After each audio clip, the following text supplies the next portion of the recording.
seul geste de toi viendra mon secours.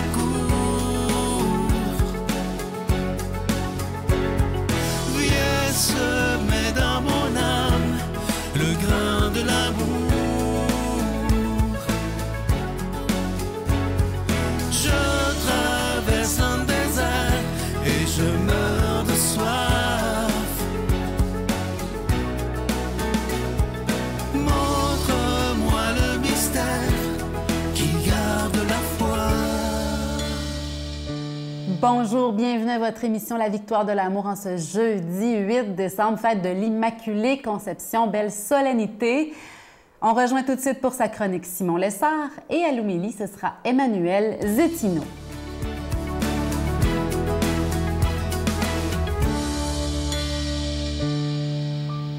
Bonjour tout le monde. Alors, aujourd'hui, c'est le 8 décembre et nous fêtons cette grande et belle fête de l'Immaculée Conception de la Vierge Marie. Alors, je fais une petite pause dans ma série de chroniques sur les vertus pour vous parler de ce mystère. C'est vraiment un beau et grand mystère de l'Immaculée Conception. Qu'est-ce que c'est?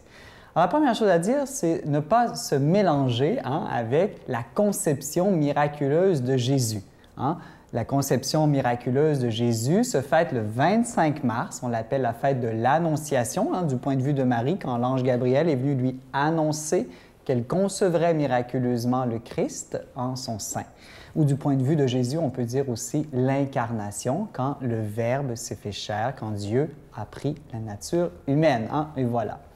Mais l'Immaculée Conception, c'est la conception tout à fait unique de Marie dans le sein de ses parents, de Sainte Anne, pas de ses parents, mais de Sainte Anne. Et d'une certaine manière, ce qui est très spécial, c'est que cette fête-là, au fond, elle nous rappelle le moment où, de manière tout à fait naturelle, Marie a été conçue par Anne et Joachim, son père et sa mère, dans l'acte conjugal. Car Marie, elle a été conçue comme nous, dans un acte d'amour de ses parents. Et cela, c'est très beau. l'Église en fait une fête solennelle, comme pour nous rappeler que la sexualité bien vécue, ouverte à la vie dans le mariage, c'est quelque chose de beau, de grand et de saint, quelque chose de digne. C'est un acte de co-création, ou on dit parfois de procréation. C'est l'idée de collaborer avec Dieu à la création d'une personne humaine. Il n'y a pas d'œuvre plus grande sur terre. Alors, même si Marie a été conçue comme nous, de manière tout à fait naturelle, elle a quelque chose de très unique dans sa conception, et c'est cela qu'on fête aujourd'hui, c'est que sa conception est immaculée, c'est-à-dire qu'elle a été conçue dans la grâce de Dieu. Alors nous, depuis que nos premiers parents, Adam et Ève, se sont révoltés, ont fait un acte de méfiance et de désobéissance envers Dieu qu'on appelle le péché originel, cela a laissé ses traces en nous. Et nous avons besoin d'être baptisés pour retomber dans l'amour et la lumière de Dieu, être adoptés comme des fils et des filles bien-aimés de Dieu. Mais Marie, par une grâce tout à fait spéciale, elle a reçu cela dès le moment même de sa conception. Ce qui veut dire que toute sa vie, d'une certaine manière, elle a été parfaitement sainte et unie à Dieu, d'une manière vraiment spéciale. Et elle a reçu ça de son Fils Jésus. Alors ça, c'est très particulier. On dit que Marie, elle a été sauvée, comme vous, comme moi, elle est sauvée aussi, mais par anticipation. C'est un peu comme si vous avez un bébé ou un enfant très jeune qui se baigne dans la piscine et qui risque de se noyer. Qu'est-ce que vous allez faire? Allez-vous attendre qu'il commence à se noyer pour aller le sauver? Si vous le pouvez, vous allez le sauver par anticipation, lui donner des flotteurs ou nager avec lui pour s'assurer, même s'il ne sait pas bien nager, qu'il ne va pas se noyer. Eh bien, c'est un peu ce que Jésus a fait avec Marie, lui qui est Dieu, lui qui est hors du temps. Il pouvait, avant même sa naissance, avant sa mort et sa résurrection, sauver sa mère. Certaines personnes disent « Mais pourquoi? Pourquoi il a fait ça pour elle et pas pour moi? » Comme si on pouvait être jaloux de cette grande générosité de Jésus pour sa mère. Eh bien, la première chose à dire, c'est qu'il ne faut jamais être jaloux parce que Jésus est généreux. Il faut s'en réjouir. Et il faut s'en réjouir parce que Marie est aussi notre mère. Notre Père qui es aux cieux, que ton nom soit sanctifié, que ton règne vienne, que ta volonté soit faite sur la terre comme au ciel. Donne-nous aujourd'hui notre pain de ce jour. Pardonne-nous nos offenses, comme nous pardonnons aussi à ceux qui nous ont offensés. Et ne nous laisse pas entrer en tentation, mais délivre-nous du mal, car c'est à toi qu'appartiennent le règne, la puissance et la gloire pour les siècles des siècles. Amen. Je continuerai à croire, même si tout le monde perd espoir. Je continuerai à aimer, même si les autres parlent de haine. Je continuerai à construire, même si les autres détruisent. Je continuerai à parler de paix, même au milieu d'une guerre. Je dessinerai des sourires sur des visages en larmes et je tendrai les bras à ceux qui se sentent épuisés. Oui, je continuerai à croire. Je prends quelques instants pour solliciter votre aide pour le ministère de la Victoire de l'Amour. Je vous en parle depuis le Téléthon, ce magnifique cadeau du mois de décembre, l'étoile de Bethléem. C'est un bijou, évidemment. Il est en cristal. Vous le voyez à l'écran présentement. Ça vient avec la chaîne qui est en acier inoxydable, donc ça ne ternira pas. Et ce bijou, il est déjà béni. Également, vous pouvez toujours vous procurer ce magnifique ange de Noël. Vous le voyez à l'écran, il est absolument magnifique. Et comme je vous le disais les dernières semaines, il y aura toujours la médaille miraculeuse qui est disponible. Je vous donne l'adresse en vous disant que c'est avec un don de 25 $. Et si vous voulez 2 cadeaux avec un don de 40 $, la voici l'adresse, la Victoire de l'Amour, case postale 120, succursale Boucherville à Boucherville, le J4B 5E6. Je vous la redonne, la Victoire de l'Amour, case postale 120, succursale Boucherville à Boucherville, le J4B 5E6. Également par téléphone, par carte de crédit du lundi au vendredi de 8h30 à 16h30 dans le 514-523-4433, 523-4433 ou sans frais le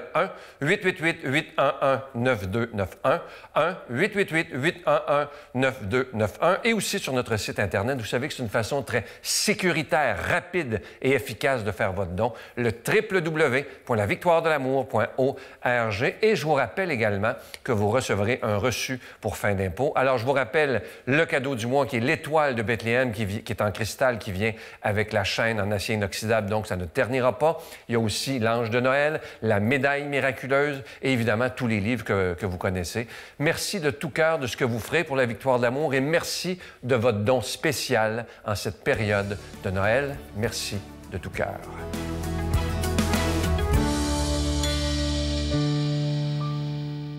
Mon Dieu, donnez-moi la sérénité d'accepter les choses que je ne peux changer, le courage de changer les choses que je peux et la sagesse d'en connaître la différence. Amen.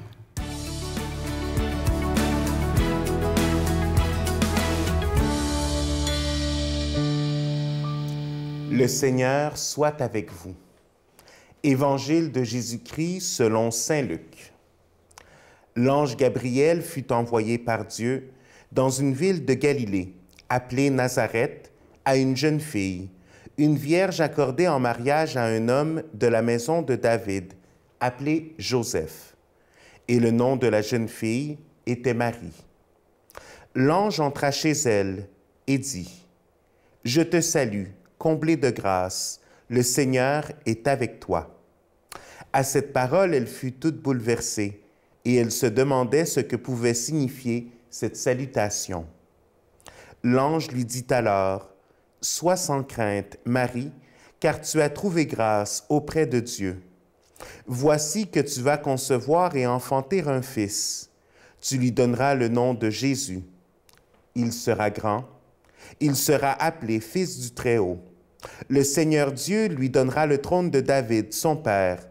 Il régnera pour toujours sur la maison de Jacob, et son règne n'aura pas de fin. » Marie dit à l'ange, « Comment cela va-t-il se faire, puisque je suis vierge? » L'ange lui répondit, « L'Esprit Saint viendra sur toi, et la puissance du Très-Haut te prendra sous son ombre.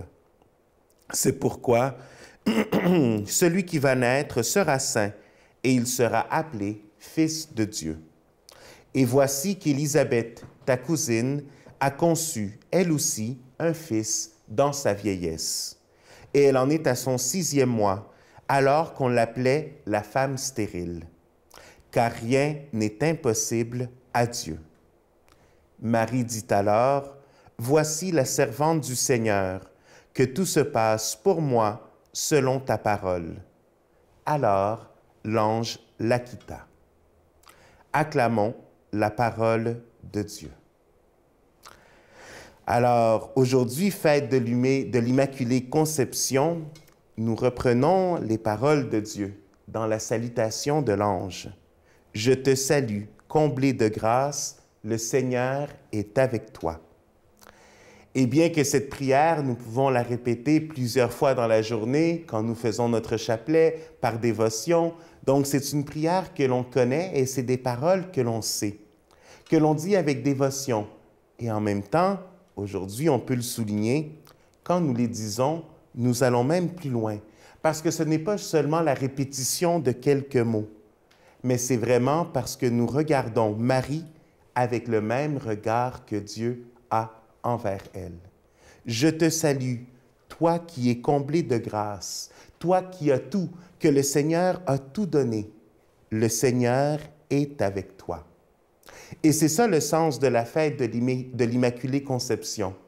Le fait que depuis toujours, Dieu a tout mis en Marie pour qu'elle puisse répondre à sa mission, pour qu'elle puisse dire oui à ce moment si charnière pour l'histoire de l'humanité au complet, parce que justement, nous sommes témoins de ce oui que Marie dit au Seigneur par l'entremise de l'ange.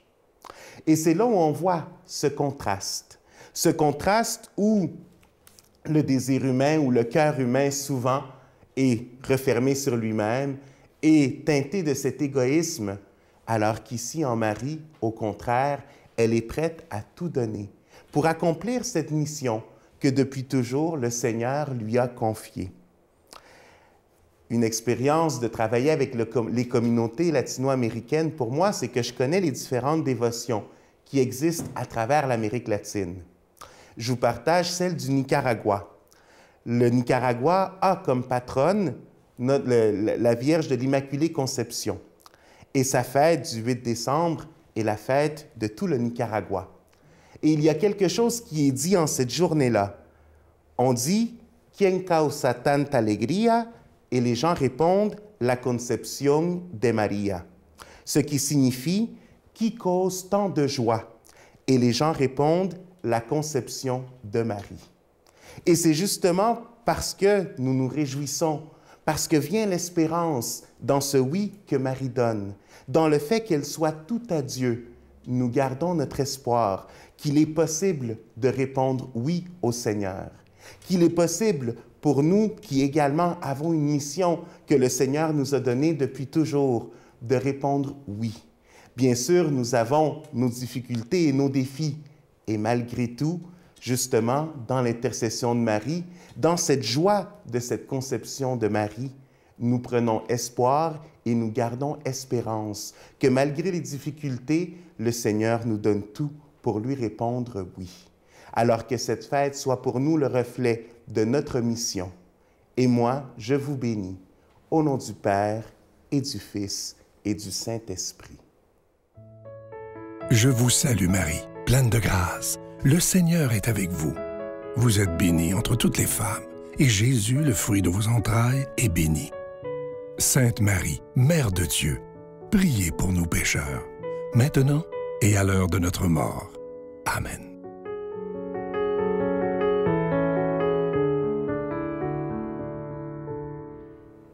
Aujourd'hui, c'est la fête de l'Immaculée Conception et à Lourdes, la petite Bernadette de Lourdes qui a vu qu'il y a eu des apparitions de la Vierge Marie.